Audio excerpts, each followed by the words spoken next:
అందరికీ welcome to Tally digital Guru online classes.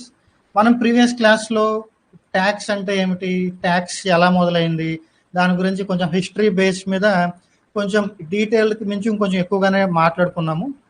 In case ఆ video కనుక చూడకపోతే ఒకసారి చూడండి. అట్లనే మన ఇండియాలో 3 లెవెల్స్లో ట్యాక్సెస్ కలెక్ట్ చేస్తారు అని చెప్పుకున్నాం. సెంట్రల్ లెవెల్లో, స్టేట్ లెవెల్లో, లోకల్ లెవెల్లో అని. దీంతోపాటు గవర్నమెంట్ మన దగ్గర నుంచి కలెక్ట్ చేసే ట్యాక్సెస్ అనేవి 2 రకాలుగా కలెక్ట్ చేస్తారని చెప్పుకున్నాం. ఒకటేమో డైరెక్ట్ ట్యాక్స్, ఇంకొకటేమో ఇండైరెక్ట్ ట్యాక్స్. డైరెక్ట్ ట్యాక్స్ అంటే ఏమిటి, ఇండైరెక్ట్ ట్యాక్స్ అంటే ఏమిటి కూడా డీటెయిల్గా చెప్పుకున్నాం. మనము ఫస్ట్ ఇండైరెక్ట్ ట్యాక్సెస్ గురించి చూద్దాం, అంటే జిఎస్టీ గురించి చూద్దాం. ఆ తర్వాత డైరెక్ట్ ట్యాక్స్ గురించి చెప్పుకుందాం. ఒకసారి మళ్ళీ మనం జిఎస్టీలోకి వెళ్ళడానికంటే ముందు ఇంకొకసారి ఇండైరెక్ట్ ట్యాక్స్ అంటే ఏంటో చూద్దాం. ఇండైరెక్ట్ ట్యాక్స్ అంటే ఏమని చెప్పుకున్నాం? ఓకే అండి, గవర్నమెంట్ ఉంటుంది, ప్రజలు ఉంటారు. ఓకే అండి, ఈ ట్యాక్స్ అనేది డైరెక్ట్గా ప్రజల దగ్గర నుంచి గవర్నమెంట్కి వెళ్తేనేమో అది డైరెక్ట్ ట్యాక్స్ అనుకున్నాం. ఇండైరెక్ట్ ట్యాక్స్లో ఎలా ఉంటుంది, డైరెక్ట్గా పీపుల్ నుంచి వెళ్ళదు, మిడిల్లో ఈ బిజినెసెస్ త్రూ వెళ్తుంది. ఓకే అండి, ప్రజలు పీపుల్ నుంచి బిజినెస్కి వెళ్తుంది, బిజినెస్ నుంచి గవర్నమెంట్కి వెళ్తుంది. దానికి ఎగ్జాంపుల్ ఒకటి చెప్పుకున్నాం.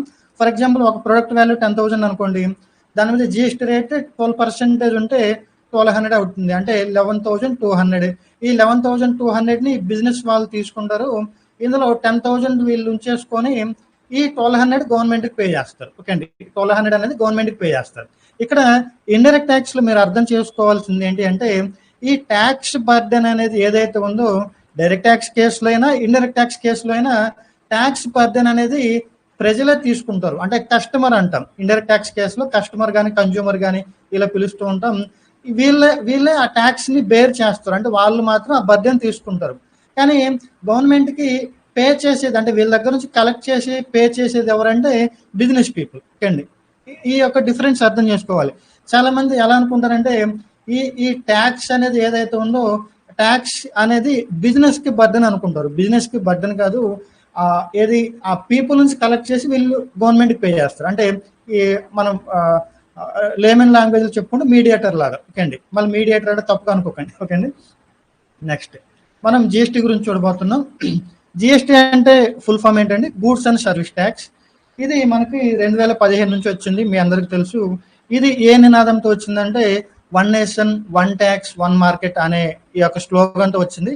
ఇది డే 1 క్లాస్ కాబట్టి కొంచెం అంటే జనరల్ నాలెడ్జ్ లాగా, అంటే జనరల్ టాపిక్ లాగా చెప్తాను, జాగ్రత్తగా వినండి. ఓకే, ఇది జిఎస్టీ 2017 నుంచి ఇలా ఉంది. మరి 2017కి ముందు ఎలా ఉంది అండి? ఇప్పుడు చూడండి, జిఎస్టీ అనేది ఏంటి, దీన్ని ఎప్పుడు ఛార్జ్ చేస్తారు, ఎవరు ఛార్జ్ చేస్తారు అంటే, ఎవరు ట్యాక్స్ కలెక్ట్ చేస్తారు అంటే బిజినెసెస్ కస్టమర్ దగ్గర నుంచి కలెక్ట్ చేసి గవర్నమెంట్కి పే చేస్తారు కదా. ఎప్పుడు కలెక్ట్ చేస్తారు బిజినెసెస్ అనే వాళ్ళు? గూడ్స్ని సేల్ చేసిన, సర్వీసెస్ని ప్రొవైడ్ చేసిన. ఓకే అండి, గూడ్స్ని అయితే సేల్ చేస్తాము అని పిలుస్తాం కదా. అదే సర్వీసెస్ కేసులో అయితే సర్వీసెస్ని ప్రొవైడ్ చేయడం, సర్వీసెస్ని ప్రొవైడ్ చేసిన ఈ కేసెస్లో పీపుల్ దగ్గర నుంచి, అంటే కస్టమర్స్ ఆర్ కన్జ్యూమర్స్ దగ్గర నుంచి కలెక్ట్ చేసి గవర్నమెంట్కి పే చేస్తారు. కాబట్టి దీన్ని గూడ్స్ అండ్ సర్వీస్ ట్యాక్స్ అని పిలుస్తున్నాం. అయితే ఇప్పుడు యాక్ట్కి జిఎస్టీ అనే నేమ్ ఉంది. అంతకుముందు ఎలా ఉండేదంటే, గూడ్స్ కేసులో అయితేనేమో ఒకప్పుడు సేల్స్ ట్యాక్స్ అని ఉండేది. ఆ సేల్స్ ట్యాక్స్ కాస్త సిఎస్టీ అని, వ్యాట్ అని, అంటే ఇలాంటి పేర్లతో యాక్ట్ అనేవి ఇలా ఉండేవి. ఓకే అండి, సర్వీసెస్ కేసులో అయితే సర్వీస్ ట్యాక్స్ అని, ఓకే అండి, ఎంటర్టైన్మెంట్ ట్యాక్స్ అని, లేదంటే ఆక్ట్రాయ్ అని రకరకాల పేర్లతో ఉంది. ఇవన్నీ కూడా ఏది గూడ్స్ సేల్ చేసినా, సర్వీసెస్ ప్రొవైడ్ చేసినా వీటిలో పార్టే. ఓకే అండి, అయితే ఇది జిఎస్టీకి ముందు ఎలా ఉండేదంటే కొంచెం క్లమ్జీగా ఉండేది. ఇప్పుడు అంటే మనకి ఈ స్లోగన్ ఏమని చెప్పుకున్నాం, 1 నేషన్ 1 మార్కెట్ 1 ట్యాక్స్, అంటే కంట్రీ మొత్తం ఒకే వేళ ఉండాలి అనే నినాదంతో వచ్చిందని చెప్తున్నాం కదా. అంతకుముందు ఇలా లేదు అని చెప్తున్నాను. అంతకుముందు ఎలా ఉండేది, అంటే అంతకుముందు సేల్స్ ట్యాక్స్ లాగా పిలిచేవాళ్ళు, సర్వీస్ ట్యాక్స్ లాగా, లేదంటే ఇప్పుడు వ్యాట్ లాగా ఇలా ఉండేదని చెప్తున్నాను కదా. అంతకుముందు ఎలా ఉండేది, స్టేట్ని బట్టి రూల్స్ మారేవి. ఒక స్టేట్లో ఒక రకమైన ట్యాక్స్ రేట్లు ఉండేటివి, ఇంకొక స్టేట్లో ఇంకొక రకమైన ట్యాక్స్ రేట్లు ఉండేటివి, అంటే అంత క్లమ్జీగా ఉండేది. అదే డైరెక్ట్ ట్యాక్స్ కేసులో ఇదేంటి, ఇండైరెక్ట్ ట్యాక్స్. అదే డైరెక్ట్ ట్యాక్స్ కేసులో ఎలా ఉండేది అంటే, దానికి ఎగ్జాంపుల్ ఇన్కమ్ ట్యాక్స్. అది కంట్రీ మొత్తం ఒకేలాగా ఉండేది, అంటే ఏ స్టేట్లో చూసినా కూడా ఒకే టైప్ ఆఫ్ ట్యాక్స్ రూల్స్ ఉండేటివి. దానివల్ల ఏంటి, డైరెక్ట్ ట్యాక్స్ని హ్యాండిల్ చేయడం, అంటే ఇన్కమ్ ట్యాక్స్ కేసులో చాలా స్మూత్గా జరిగిపోతూ ఉండేది. ఓకే, అదే ఇండైరెక్ట్ ట్యాక్స్ కేసులో మాత్రం కొంచెం క్లమ్జీగా ఉండేది. ఇది ఇట్లా వద్దు, డైరెక్ట్ ట్యాక్స్ ఎలా అయితే ఉందో ఇండైరెక్ట్ ట్యాక్స్ని కూడా సింప్లిఫైడ్గా తీసుకురావాలి అనే థాట్ తోటి ఇది ఎప్పుడు వచ్చిందంటే 2003-2004లో స్టార్ట్ అయింది. ఓకే, అప్పుడు స్టార్ట్ అయితే ఆ బిల్లులు పెట్టడం, అది పాస్ అవ్వకపోవడం, అట్లా చివరికి 2017 నుంచి ఇంప్లిమెంట్లోకి వచ్చింది. అంటే 2016 ఆ టైంలో బిల్ పాస్ అవ్వడం జరిగింది. 2017 1 జూలై 2017 నుంచి జిఎస్టీ అనే యాక్ట్ అనేది వచ్చింది. ఇది వచ్చిన తర్వాత ఏమైంది, ఈ సిఎస్టీ కానీ, వ్యాట్ కానీ, సర్వీస్ ట్యాక్స్ కానీ, లేదంటే ఎంటర్టైన్మెంట్ ట్యాక్స్ కానీ ఇవన్నీ పోయాయి. ఇవన్నీ ఎగిరిపోయి వాటి ప్లేస్లో గూడ్స్ అండ్ సర్వీస్ ట్యాక్స్ అని వచ్చింది. ఇదేంటి అంటే ఎంటర్ కంట్రీ మొత్తం కూడా ఒకటే రూల్. ఓకే, ఇలాగా రావడం జరిగింది. ఓకే, సరే, చెప్పేది అర్థమవుతుందండి. జిఎస్టీకి ఫుల్ ఫామ్ ఏంటి, గూడ్స్ అండ్ సర్వీస్ ట్యాక్స్. దీనిని ఎప్పుడు లెవీ చేస్తారు? ఓకే అండి, లెవీ అంటే ఏంటి, సప్లై అంటే ఏంటి మీకు తెలియాలి. ఓకే అండి, ముందు సప్లై అంటే ఏంటో చూద్దాం. సప్లై అంటే ఏం లేదండి, సింపుల్. గూడ్స్ కేసులో ఎప్పుడైతే సేల్ జరుగుతుందో దానిని సప్లై అని పిలుస్తాం. సప్లై అంటే ఏంటి, ట్రాన్సాక్షన్ జరగడం. ఓకే అండి, ఇక్కడ సప్లైకి మీనింగ్ ఏంటి, సప్లై అనేది బ్రాడర్ టర్మ్. సేల్ జరిగిన, ట్రాన్స్ఫర్ జరిగిన, ఇవన్నీ కూడా మనం ఫర్దర్ క్లాసెస్లో డీటెయిల్గా చూస్తాం. ఓకే అండి, గూడ్స్ కేసులో అయితే సేల్ జరగడాన్ని సప్లై అంటాము. అదే సర్వీసెస్ కేసులో అయితే సర్వీసెస్ని ప్రొవైడ్ చేయడాన్ని సప్లై అని పిలుస్తాం. ఈ సప్లై అనేది జరిగితేనే జిఎస్టీని కలెక్ట్ చేసి గవర్నమెంట్కి పే చేయాలి. ఇక్కడ జిఎస్టీని ఇక్కడ చూడండి, లెవీ చేయడం అంటే ఇండైరెక్ట్ వేలో కలెక్ట్ చేయడం. ఈ బర్డెన్ ఎవరికి ఉంది అంటే ఈ యొక్క ట్యాక్స్ని కలెక్ట్ చేసి పే చేయవలసిన బర్డెన్ ఎవరికి ఉంది అంటే బిజినెసెస్ వాళ్ళకు ఉంది. ఓకే అండి, బిజినెసెస్ వాళ్ళకి. గవర్నమెంట్ ఉంది, కస్టమర్ ఉన్నారు. ఓకే అండి, ఈ ట్యాక్స్ ని వీళ్ళ దగ్గర నుంచి కలెక్ట్ చేసి వీళ్ళకి పే చేయవలసిన రెస్పాన్సిబిలిటీ లేదంటే డ్యూటీ ఎప్పుడు ఉంది అంటే ఎప్పుడైతే సప్లై జరుగుతుందో అప్పుడు మాత్రమే వీళ్ళకి ఆ యొక్క ఏమంటారు రెస్పాన్సిబిలిటీ ఉంది.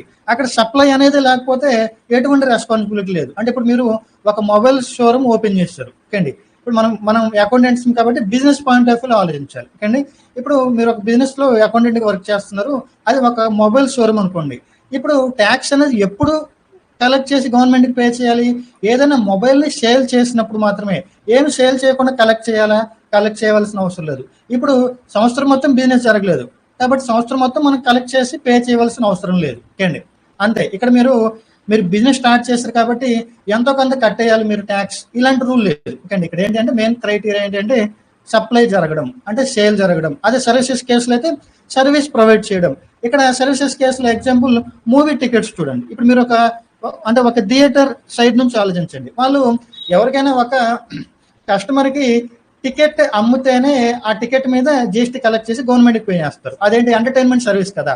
అదే ఎవరో పర్సన్ రాలేదు, సినిమాకి వెళ్ళడానికి టికెట్ కొనలేదు, అలాంటప్పుడు ట్యాక్స్ అనేది కలెక్ట్ చేసి పే చేస్తారా? అలా పే చేయవలసిన అవసరం లేదు. కానీ అట్లాగా. నెక్స్ట్ జిఎస్టీ అనేది డెస్టినేషన్ బేసిక్ ట్యాక్స్ అండి. ఇది ఈ వర్డ్ డే 1 క్లాస్లో చెప్తే కొంచెం అర్థం కానట్లు ఉంటుంది. ఇది ఒక 10 days తర్వాత ఒకసారి నాకు గుర్తు చేయండి. ఈ జిఎస్టీ అనేది ఎప్పుడు స్టార్ట్ అయిందంటే 1 జూలై 2017 నుంచి ఇది ఇంప్లిమెంటేషన్లోకి వచ్చింది. ఇది గుర్తుపెట్టుకోండి, ఈ డేట్ గుర్తుపెట్టుకోండి, మిమ్మల్ని ఇంటర్వ్యూస్లో అడిగే ఛాన్స్ ఉంటుంది. ఇది ఏంటి అంటే single domestic indirect tax law for the entire country. చెప్పుకున్నాం కదా, కంట్రీ మొత్తానికి ఇండైరెక్ట్ ట్యాక్స్ లా సిమిలర్ గా ఒకే వేళ ఉండాలి అనే థాట్ తోటి తీసుకొచ్చిన ట్యాక్స్ అనమాట. Okay, that's it. జిఎస్టీ వచ్చిన తర్వాత అంటే జిఎస్టీ వల్ల అడ్వాంటేజెస్ ఏమొచ్చాయంటే క్యాస్కేడింగ్ ఎఫెక్ట్ తగ్గింది. ఓకే అండి, అంటే ఇది తీసుకురావడానికి రీజన్ ఏంటంటే క్యాస్కేడింగ్ ఎఫెక్ట్ ని రిమూవ్ చేయడానికి. అంటే క్యాస్కేడింగ్ ఎఫెక్ట్ అంటే ఏంటి సార్, మాకు అర్థం కాలేదంటే డబుల్ ట్యాక్సేషన్. అంటే ఇప్పుడు ఒక ప్రొడక్ట్ వాల్యూ 10,000 ఉంది, దాని మీద ఏదో ఒక రూల్ ప్రకారం 18% ట్యాక్స్ పడింది, అంటే 1,800. మళ్ళీ ఇంకొక ట్యాక్స్ రూల్ ప్రకారం మళ్ళీ ఒక 5% ట్యాక్స్ పడింది, అంటే మళ్ళీ ఇంకొక 500. దీనివల్ల ఏమైంది, 12,300. అంటే ఇక్కడ ఏమైంది, మనం జరిగిన ట్రాన్సాక్షన్ ఒకటే కానీ ఒక ట్రాన్సాక్షన్ మీద 2 సార్లు ట్యాక్స్ పడింది. అంటే ఇక్కడ ఏమైనా డబుల్ ట్యాక్సేషన్ పడింది. అంటే ఈ డబుల్ ట్యాక్సేషన్ పడడం వల్ల ఏమవుతుంది, ప్రొడక్ట్ యొక్క ప్రైస్ పెరిగిపోతుంది. ఇప్పుడు జనరల్గా ఇక్కడ అవ్వాల్సిందంతా 10,000కి 18% అంటే 1,800, అంటే 11,800. ఈ వాల్యూకి అనేది ప్రొడక్ట్ అనేది సేల్ జరగాలి. కానీ ఇప్పుడు ఎంతకి సేల్ జరిగింది, 12,300కి సేల్ జరిగింది. అంటే ఒక 500 ఎక్కువ ఛార్జ్ అయింది. దీనివల్ల ఎవరు ఎఫెక్ట్ అవుతారంటే కామన్ పీపుల్ కస్టమర్ ఎఫెక్ట్ అవుతారు. అంటే ఇప్పుడు వాళ్ళ చేతుల నుంచి ఒక 500 రూపాయలు ఎక్స్ట్రాగా ఖర్చు అయింది కదా, అంటే 500 వల్ల వాళ్ళ లైఫ్ స్టైల్ అంటే వాళ్ళ లైఫ్ని మెయింటైన్ చేసే విధానంలో చేంజెస్ వచ్చేస్తాయి కదా. అంటే ఇది దేని వల్ల జరిగిందంటే గవర్నమెంట్ ట్యాక్స్ రూల్స్ వల్లనే జరిగింది. ఇది గవర్నమెంట్ అబ్జర్వ్ చేసింది. అందుకనే ఒక ప్రోడక్ట్ మీద డబుల్ ట్యాక్సేషన్ పడకూడదు, దానివల్ల పీపుల్ ఎఫెక్ట్ అవుతారు, అది కరెక్ట్ పద్ధతి కాదు అనేది దాన్ని రిమూవ్ చేయాలనే ఉద్దేశంతో కూడా జిఎస్టీ వచ్చింది. ఓకే అండి. జిఎస్టీ వచ్చిన తర్వాత ఈ క్యాస్కేడింగ్ ఎఫెక్ట్ అనేది తగ్గింది. ఓకే అండి. దట్స్ అంటే సింపుల్ వేలో చెప్తున్నానండి, మరీ డెప్త్కి తీసుకువెళ్ళట్లేదు, జాగ్రత్తగా గుర్తుపెట్టుకోవాలి. ఇది ఆల్రెడీ చూసాం. జిఎస్టీ యొక్క ఐడియాలజీ ఏంటి, వన్ నేషన్ వన్ ట్యాక్స్ అనేది ఉద్దేశం. నెక్స్ట్ జిఎస్టీ వచ్చిన తర్వాత ఏమైందంటే ట్యాక్స్ని ఎగ్గొట్టడం అనేది చాలా తగ్గింది. ట్యాక్స్ని తప్పించుకోవడం, లేకపోతే ట్యాక్స్ని కట్టకుండా ఉండడం ఇలాంటివి. కానీ జిఎస్టీ వచ్చిన తర్వాత ట్యాక్స్ని పే చేసే ట్యాక్స్ పేయర్స్ బేస్ పెరిగింది. అంటే ఒకప్పుడు ఎగ్జాంపుల్కి చెప్తున్నాను, ఇప్పుడు ఒక 10,000 మంది ట్యాక్స్ కట్టే వాళ్ళు ఉంటే ఇప్పుడు 15,000 మంది ట్యాక్స్ కట్టే వాళ్ళు అయ్యారు. అంటే ఇక్కడ ఎంతమంది 5,000 మంది ట్యాక్స్ కట్టడం పెరిగింది. అంటే ఇక్కడ ట్యాక్స్ కట్టే వాళ్ళు పెరిగారు అంటే దాని అర్థం ఏంటి, ట్యాక్స్ కలెక్షన్స్ కూడా పెరుగుతాయి కదా. ఓకే అండి. ఇలా జరిగింది. ఎందుకని, స్ట్రిక్ట్ రూల్స్ వల్ల. ఒకప్పుడు ఏంటి అంటే ట్యాక్స్ నుంచి తప్పించుకోవడానికి, అంటే ఇప్పుడు ట్యాక్స్ ఎవేజన్ అన్నాం కదా, తప్పించుకోవడానికి ఛాన్స్ ఉన్నది కాబట్టి ట్యాక్స్ కట్టకుండా తప్పించుకునే వాళ్ళు. కొంచెం స్ట్రిక్ట్ రూల్స్ రావడం వల్ల ఏమైంది, ట్యాక్స్ కట్టే వాళ్ళు పెరిగారు. కానీ దానివల్ల గవర్నమెంట్ ట్యాక్స్ ఎక్కువ వస్తుంది. నెక్స్ట్ జిఎస్టీ వచ్చిన తర్వాత ఏంటంటే అంతకుముందు కొంచెం క్లమ్జీగా ఉండేది. ఆ వెబ్సైట్స్ కానీ ఆన్లైన్లో ట్యాక్సెస్ పే చేయడం కానీ వాటిని ట్రాక్ చేయడం కానీ ఆ రిపోర్ట్స్ పరంగా కానీ కొంచెం క్లమ్జీగా ఉండేది. జిఎస్టీ వచ్చిన తర్వాత సింప్లిఫైడ్ మేనర్లో అయింది. ఓకే అండి. That's it. ఇంకా దీని గురించి ఇంతకు మించి ఎక్కువ అవసరం లేదు. ఇది ఒక్కటి మాత్రం ఎవరైనా ఒకళ్ళు నోట్ చేసుకోండి, డెస్టినేషన్ బేస్డ్ ట్యాక్స్ అని. ఇది ఎప్పుడు నాకు గుర్తు చేయాలంటే GST related manual journal entries class జరుగుతుంది. జిఎస్టీతో కలిపి మాన్యువల్గా జర్నల్ ఎంట్రీస్ ఎలా రాయాలి చెప్తాను. ఆ క్లాస్ తర్వాత డెస్టినేషన్ బేస్డ్ ట్యాక్స్ గురించి నాకు ఒకసారి వాట్సాప్లో మెసేజ్ పెట్టండి, ఆ తర్వాత రోజు చెప్తాను.